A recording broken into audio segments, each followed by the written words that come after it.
আসসালামু আলাইকুম প্রিয় শিক্ষার্থীবৃন্দ, সবাই কেমন আছো? আশা করি তোমরা সবাই খুব ভালো আছো। তোমাদের সবাইকে লার্ন উইথ রাত্রি আক্তার লোপা ইউটিউব চ্যানেলে স্বাগতম। আমি রাত্রি। আজকে তোমাদের মাঝে আমি চতুর্থ শ্রেণীর প্রাথমিক বিজ্ঞান বইয়ের অধ্যায় 3 নিয়ে আলোচনা করব। অধ্যায় 3 যে 36 পৃষ্ঠা অনুশীলনী আছে সেগুলো আমরা সমাধান করব। আজকের অধ্যায়টির নাম হচ্ছে দুর্ঘটনা ও প্রাথমিক চিকিৎসা। এই অধ্যায় পড়ে আমরা জানতে পেরেছি যে কীভাবে দুর্ঘটনা ঘটে আমরা কীভাবে এই প্রাথমিক চিকিৎসাগুলো নিতে পারবো, আর কীভাবে আমরা তাৎক্ষণিক এই প্রাথমিক চিকিৎসা নিয়ে মৃত্যুর হাত থেকে রক্ষা পাবো। ঠিক আছে, এই অধ্যায়টা খুব ইম্পর্ট্যান্ট তোমাদের জন্য। তোমরা রিডিংটা ভালো মতো পড়বে। রিডিং ভালো মতো পড়লে এই অধ্যায়ে অনুশীলনী যে প্রশ্নগুলো আছে সেগুলো তোমরা নিজেরাই পারবে। আমি সংক্ষেপে এই অধ্যায়ের যে এবং সহজ ভাষায় সংক্ষিপ্ত প্রশ্ন এবং বর্ণনামূলক প্রশ্নগুলো লিখেছি। তোমরা যদি আমার সাথে ভিডিওটি ভালো মতো দেখো এবং বুঝে বুঝে পড়ো তাহলে তোমাদের খুব মুখস্থ করার প্রয়োজন পড়বে না। তোমরা নিজেরাই নিজেদের মতো করে পরীক্ষাতে বানিয়ে লিখতে পারবে। আচ্ছা, আমরা কথা না বলে শুরু করি। আমাদের প্রথম অনুশীলনীতে 1 নম্বরে আছে হচ্ছে শূন্যস্থান পূরণ করি। আচ্ছা, এই যে ফাঁকা জায়গাগুলোতে শব্দ বসিয়ে বাক্য তৈরি করতে হবে। ক নম্বরে আছে দুর্ঘটনা মুক্ত থাকতে ড্যাশ জরুরি। আচ্ছা, দুর্ঘটনা মুক্ত থাকতে কি জরুরি বলো তো? সতর্কতা জরুরি। ঠিক আছে, আমি একবার করে পড়বো, তারপর হচ্ছে খাতা থেকে আবার বানাম সহকারে উত্তরগুলো দেখে নেব। আচ্ছা, দুর্ঘটনা মুক্ত থাকতে হচ্ছে সতর্কতা জরুরি। ড্যাশ না জানলে পানিতে নামবো না, সাঁতার না জানলে পানিতে নামবো না। গ নম্বর ড্যাশ নিয়ে খেলা বিপজ্জনক, ছুরি নিয়ে খেলা বিপজ্জনক। গহ নাম্বার দুর্ঘটনা কবলিত ব্যক্তিকে ড্যাশ রাখতে হবে। কি রাখতে হবে? নিরাপদ স্থানে রাখতে হবে।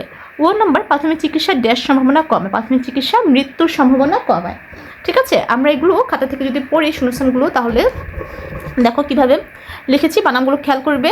বানামের জন্য কিন্তু তোমাদের নাম্বার কাটবে। 3টি বানাম ভুল হলে 1 নাম্বার করে কাটবে, এই জন্য বানামের দিকে অবশ্যই খেয়াল রাখবে। ক নাম্বার দুর্ঘটনা মুক্ত থাকতে সতর্কতা জরুরি। ঠিক আছে, তারপর হচ্ছে খ নাম্বার সাঁতার না জানলে পানিতে নামবো না। সাঁতারে কিন্তু চন্দ্রবিন্দু আছে, এটা খেয়াল করবে। তারপর গ নাম্বার ছুরি নিয়ে খেলা বিপজ্জনক। গহ নাম্বার দুর্ঘটনা কবলিত ব্যক্তিকে নিরাপদ স্থানে রাখতে হবে। ও নাম্বার প্রাথমিক চিকিৎসা মৃত্যুর সম্ভাবনা কমায়। ঠিক আছে, মৃত্যুর সম্ভাবনা কমায়। আশা করছি তোমরা এগুলো বুঝতে পেরেছো, শূন্যস্থানগুলো পারবে। এরপর দেখো 2 নম্বরে আছে হচ্ছে সঠিক উত্তরের টিক চিহ্ন দেই। ঠিক আছে, 3টি সঠিক উত্তর আছে মাত্র, এগুলো তো আমরা টিক চিহ্ন দেবো। কোনটি দুর্ঘটনাজনিত ক্ষতি? 1 নম্বর আছে কোনটি দুর্ঘটনাজনিত ক্ষতি নয়। ঠিক আছে, ক্ষতি নয় কোনগুলো দেখো। এক কতে আছে রক্তপাত, দ্বিতীয় আছে বদহজম, গতে আছে অঙ্গহানি এবং ঘতে আছে মৃত্যু ঝুঁকি। তাহলে দুর্ঘটনাজনিত ক্ষতি নয় কোনটি বলো তো? ক্ষতি আগে আমরা চিন্তা করি ক্ষতি কোনগুলো। রক্তপাত কিন্তু দুর্ঘটনাজনিত কারণে হয়, অঙ্গহানিও হয়, মৃত্যু ঝুঁকিও হয়। শুধু বদহজমটা কিন্তু দুর্ঘটনা ছাড়াও মানুষের হতে পারে। এটা হচ্ছে তাহলে ক্ষতি নয় হচ্ছে বদহজম। আমরা বদহজমে টিক চিহ্ন দিব। তারপর কোন ক্ষেত্রে বিশেষজ্ঞ চিকিৎসকের পরামর্শ নেওয়া প্রয়োজন?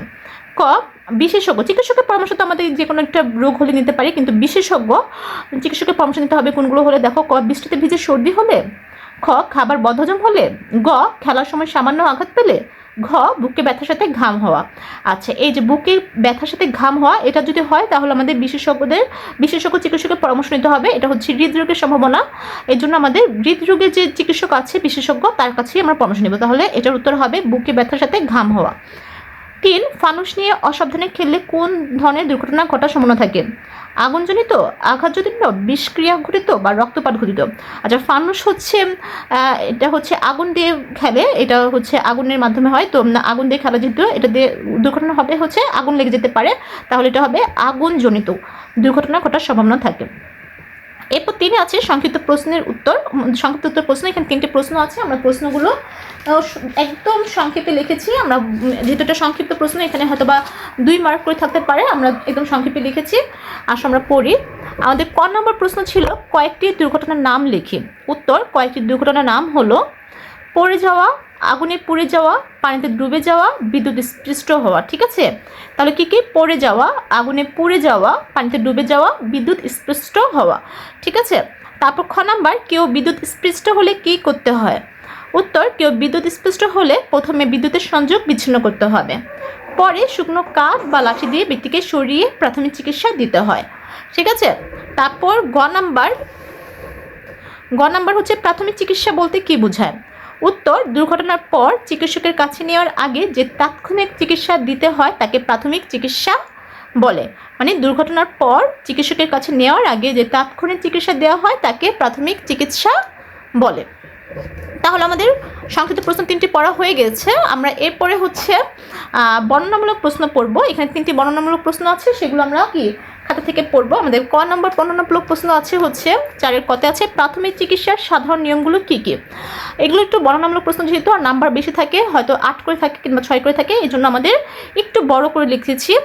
কিন্তু আমি পয়েন্ট দিয়ে লিখেছি। পয়েন্ট দিয়ে লিখলে কি নাম্বার পাওয়া যায়, 1 2 3 পয়েন্ট দিয়ে লিখলে নাম্বার পাওয়া যায়। পয়েন্ট ছাড়াও লেখা যাবে, একদম সিরিয়াল মেনটেন করে এভাবে লেখা যাবে পয়েন্ট ছাড়াও, কিন্তু আমি পয়েন্ট দিয়ে লেখা তোমাদের সাজেস্ট করবো যাতে নাম্বারটা একটু ভালো পাও। উত্তর হবে মানে প্রাথমিক চিকিৎসার সাধারণ নিয়মগুলো কী কী আমরা লিখব। প্রাথমিক চিকিৎসার সাধারণ নিয়মগুলো কী কী বদলে লিখেছি হলো কী নিয়মগুলো হলো 1, সর্বপ্রথম চিকিৎসা প্রদানকারীর নিজের নিরাপত্তা নিশ্চিত করতে হয়। তাহলে কি সর্বপ্রথম চিকিৎসা প্রদানকারীর নিজের নিরাপত্তা নিশ্চিত করতে হয়। 2, এরপর দুর্ঘটনা কবলিত ব্যক্তিকে নিরাপদ ও ঝুঁকিমুক্ত স্থানে সরিয়ে নিতে হয়। 3, অতিরিক্ত রক্তপাত থাকলে তা বন্ধ করার ব্যবস্থা নিতে হয়। 4, আহত ব্যক্তিকে শান্ত ও স্থির রাখতে হয়। 5, প্রয়োজন অনুযায়ী ক্ষতস্থান পরিষ্কার করে ব্যান্ডেজ করতে হয়। 6, সর্বশেষ দ্রুত ব্যক্তিকে নিকটস্থ চিকিৎসা কেন্দ্রে নেওয়ার ব্যবস্থা করতে হয়। ঠিক আছে, কি সর্বশেষ হচ্ছে দ্রুত ব্যক্তিকে নিকটস্থ চিকিৎসা কেন্দ্রে নেওয়ার ব্যবস্থা করতে হয়। আমরা 5টা পয়েন্ট দিয়ে 6টা পয়েন্ট দিয়ে লিখেছি, তোমরাও পয়েন্ট দিয়ে লিখবে। এরপর তাহলে আমি আশা করি যে ক নম্বর প্রশ্ন তোমরা বুঝতে পেরেছ। খ নম্বর প্রশ্নতে কী ছিল দেখি। খ নম্বর প্রশ্নতে ছিল হচ্ছে পানিতে ডুবা ব্যক্তিকে কিভাবে প্রাথমিক চিকিৎসা দিতে হয়। এটাও আমি পয়েন্ট দিয়ে লিখেছি। বর্ণনামূলক প্রশ্নগুলো যদি পয়েন্ট দিয়ে লেখা যায় তাহলে তোমরা পয়েন্ট বা নাম্বার করে লিখবে। উত্তর হচ্ছে পানিতে ডুবা ব্যক্তিকে নির্মলিখিতভাবে প্রাথমিক চিকিৎসা দিতে হয়। কীভাবে যাকে আমি শুধু নির্মলিখিত লিখেছি আর বাকিগুলো লিখেছি প্রশ্ন থেকেই। প্রাথমিক পানিতে ডুবা ব্যক্তিকে নির্মলিখিতভাবে প্রাথমিক চিকিৎসা দিতে হয়, তারপর একটা হাইফেন দিয়ে তারপর আমরা নাম্বারিং করব। 1 নাম্বার, প্রথমে পানিতে ডুবা ব্যক্তিকে যত দ্রুত সম্ভব পানি থেকে তুলে নিরাপদ স্থানে নিতে হয়। 2 নাম্বার, এরপর তার মুখ ও নাক পরিষ্কার করে শ্বাস প্রশ্বাস চলছে কিনা তা পরীক্ষা করতে হয়। ঠিক আছে, তারপর হচ্ছে 3 নাম্বার, শ্বাস না থাকলে কৃত্রিম শ্বাস ও বুক চাপ দিতে হয়। 4, রোগীর ভেজা কাপড় খুলে শরীর শুকনো ও উষ্ণ রাখতে হয়। এরপর দেরি না করে দ্রুত হাসপাতালে নিয়ে যেতে হয়। আশা করি তোমরা খ নম্বর প্রশ্নটাও লিখতে পারবে। 2-1বার পড়লে কিন্তু নিজেদের মতো করে বানিয়ে লিখতে পারবে। একদম ঠুটস্থ লেখার দরকার নেই, সবসময় নিজেদের মতো করে লেখার চেষ্টা করবে, তাহলে মার্ক বেশি পাওয়া যায়। এরপর তাহলে আমাদের এটা শেষ। আমরা পরের প্রশ্নতে যাব। গ নম্বর প্রশ্ন, লাস্ট প্রশ্নটা কী ছিল। লাস্ট প্রশ্নটা ছিল হচ্ছে দুর্ঘটনা মুক্ত থাকতে কী কী সতর্কতা অবলম্বন করতে হয়। উত্তর হবে হচ্ছে দুর্ঘটনামুক্ত থাকতে যেসব কী কী বলে লিখেছি, যেসব সতর্কতা অবলম্বন করতে হয় তা হলো 1, সবসময় সাবধান থাকতে হবে। 2, সাঁতার না জানলে পানিতে নামা যাবে না। 3, আগুন ও বিদ্যুৎ ব্যবহারে সতর্ক থাকতে হবে। 4, ধারালো জিনিস দিয়ে খেলা যাবে না। 5, রাস্তা চলাচলে ট্রাফিক নিয়ম মানতে হবে। আমরা তাহলে এই জিনিসগুলো যদি মানি, এভাবে যদি সতর্কতা অবলম্বন করি, তাহলে কিন্তু আমরা সহজে দুর্ঘটনাতে পড়বো না। ঠিক আছে, দুর্ঘটনা কবলিত হব না। তাহলে আমরা এই নিয়মগুলো মানার চেষ্টা করব আমাদের ব্যক্তিগত জীবনেও। আর পরীক্ষাতে এভাবে তোমরা নাম্বার দিয়ে লিখবে।